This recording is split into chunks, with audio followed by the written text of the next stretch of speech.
What up, YouTube? Today, day 2 of being consistent posting. You already know I said I was going to stick with it. I'm here, right? Today, I also have a topic that I want to talk to y'all about. Lately, to today, to be more precise, I read Psycho-Cybernetics, a book that I've been trying to read for a long time, but you know how it goes.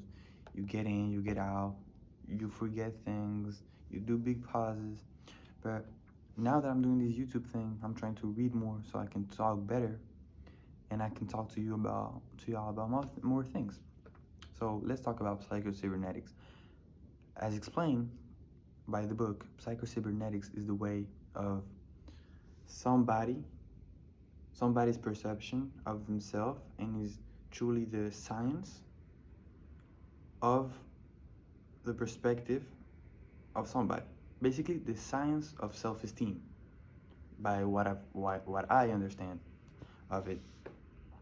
So I wanted to talk about this because in the new wave in social media, they talk to us about manifestation and all of these things, and what you think is what you become.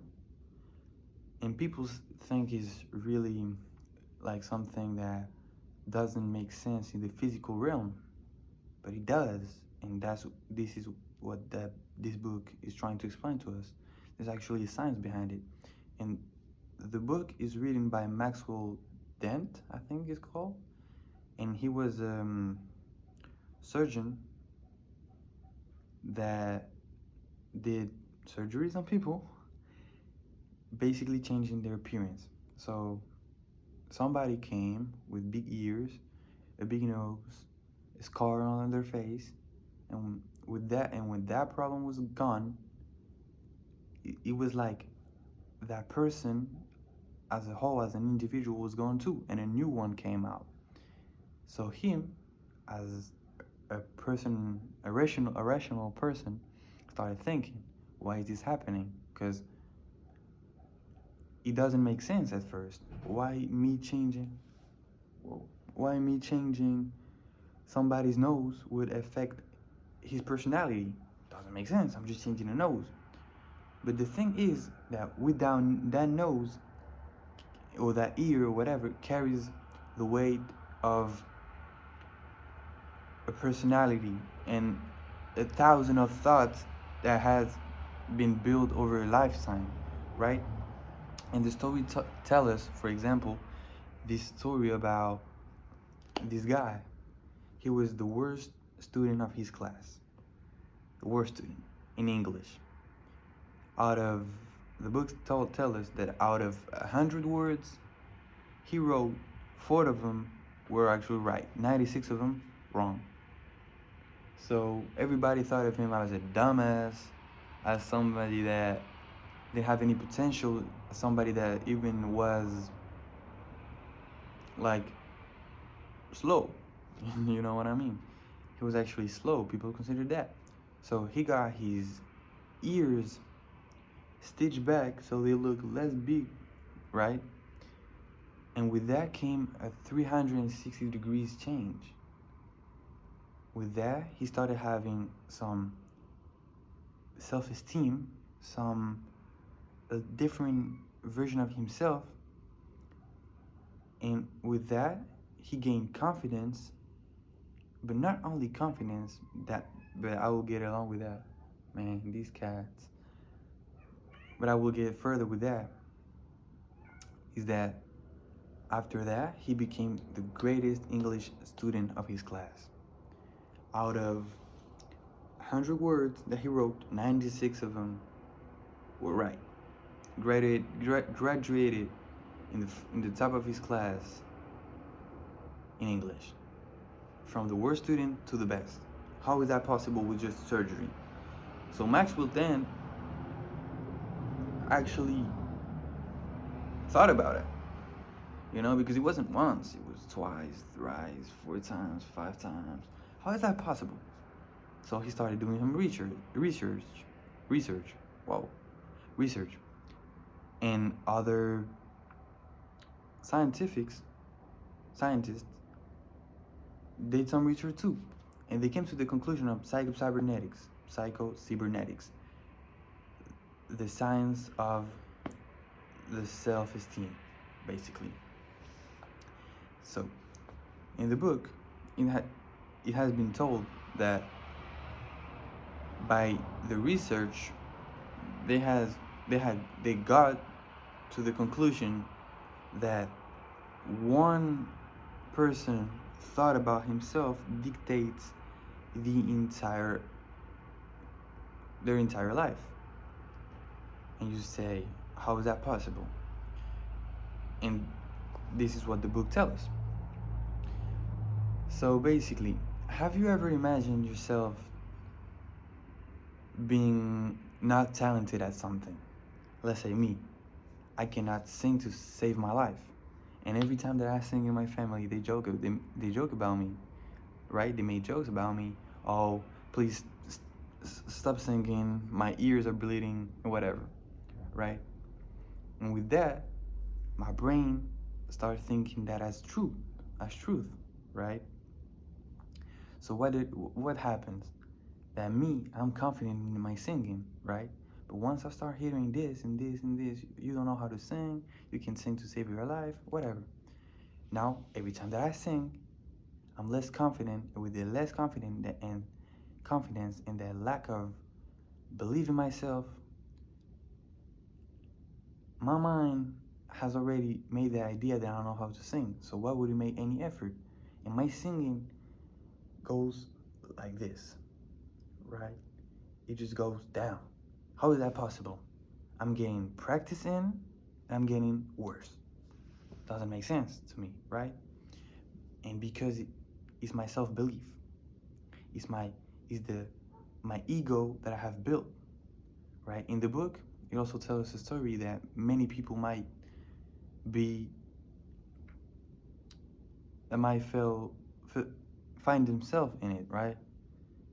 I'm losing my words, but you might find yourself in it. Like this one girl that got herself to dance classes. In dance classes, he didn't want nobody to think she was a bad person, right? Or that she was maybe creepy or whatever. So she closed herself.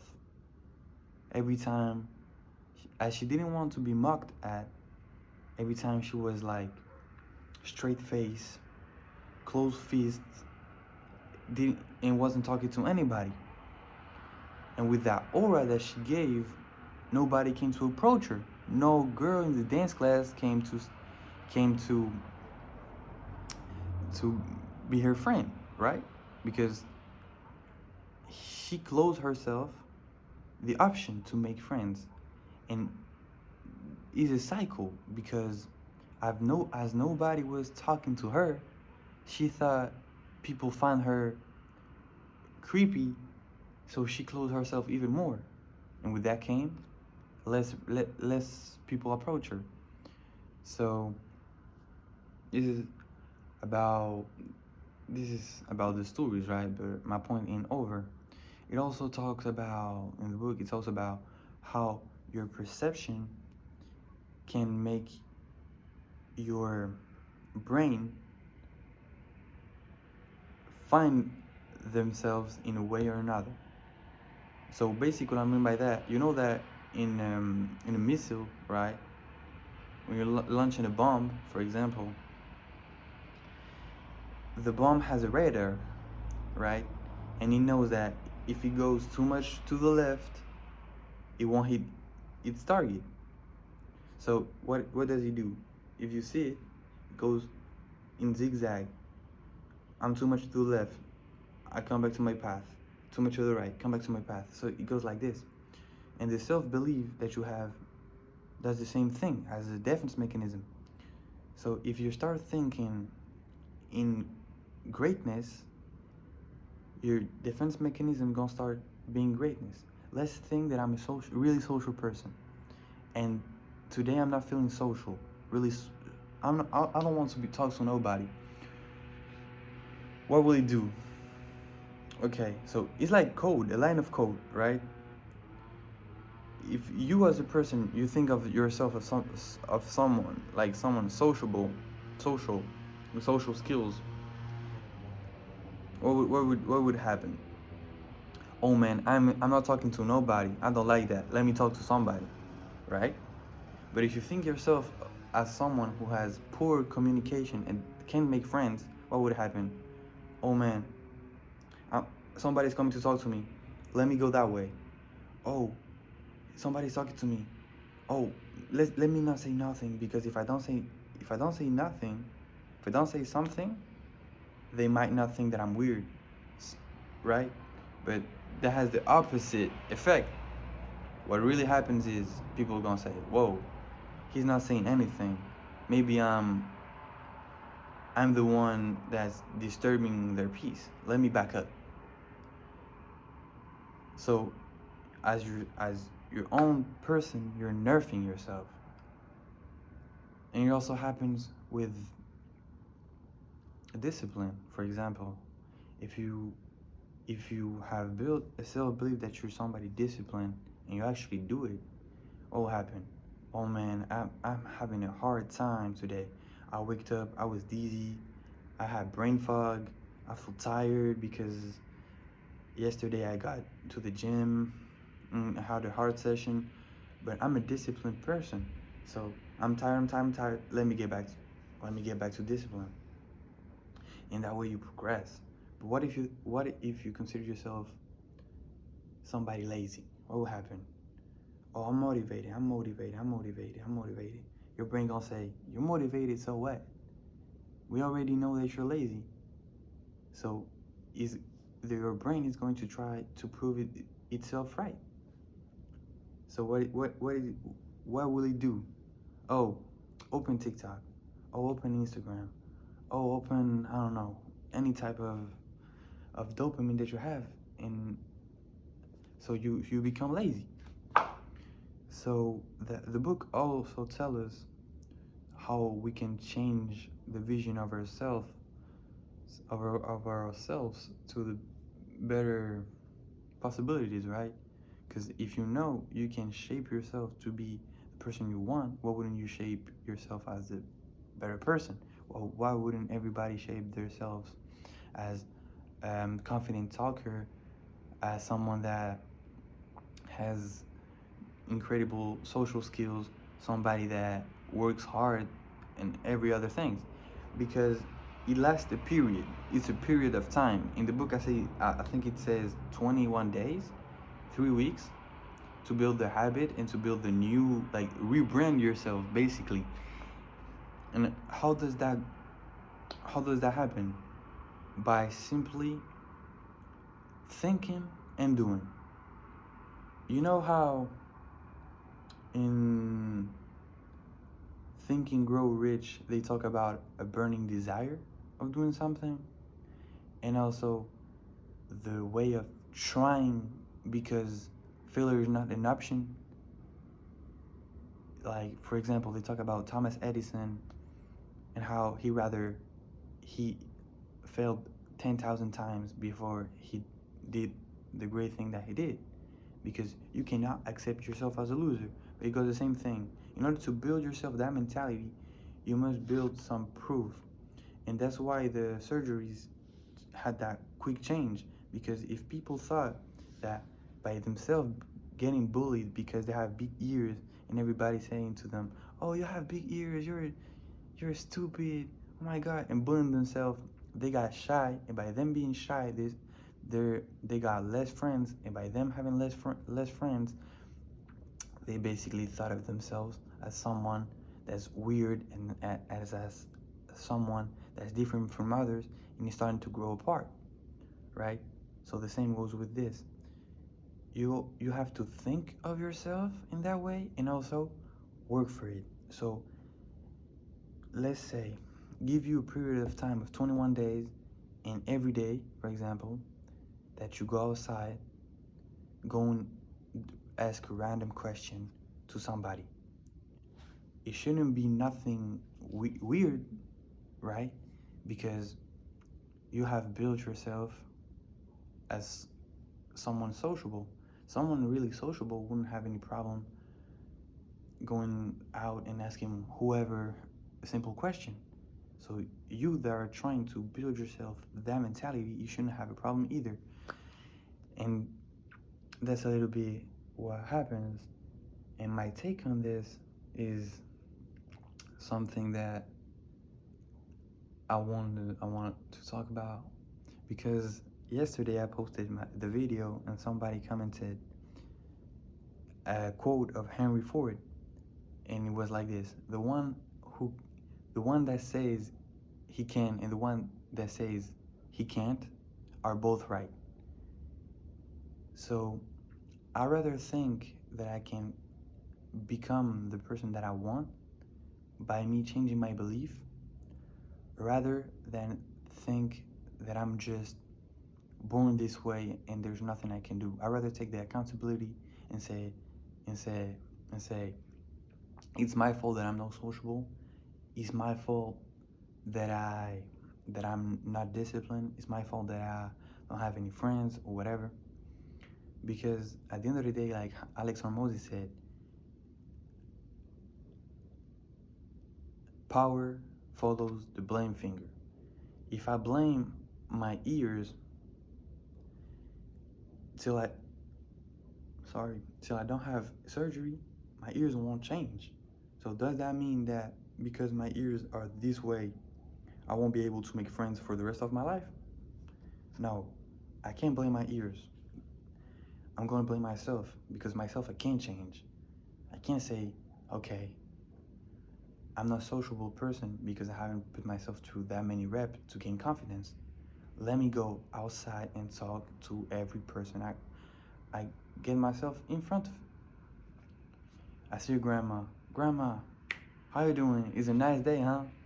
Let me let me let me help you with, I don't know, groceries or whatever.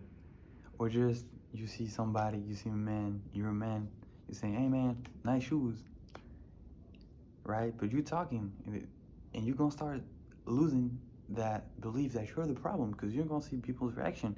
Oh man, thank you. I really tried hard for these shoes. Like I really worked hard to get the money to buy them, and I actually enjoy it. Thank you. And you start saying, oh, I'm not the problem. Well, I was, but I'm not now. The thing is that everybody is so self-centered about what other people will think of them that they don't talk to anybody.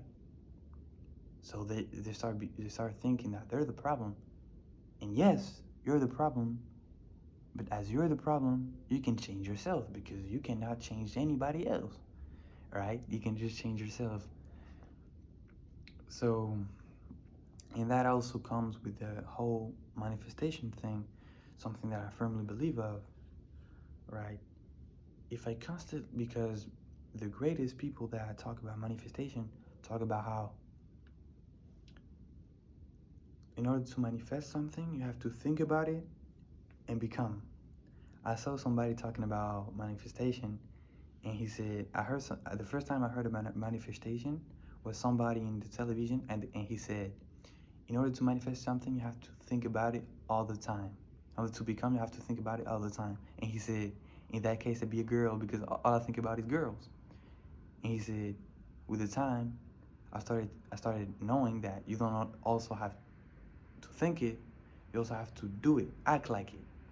So if I think of myself as someone that is really sociable, and I put myself in enough sociable positions, I'm going to become one. And in that case, I will have manifested it by my belief and my action.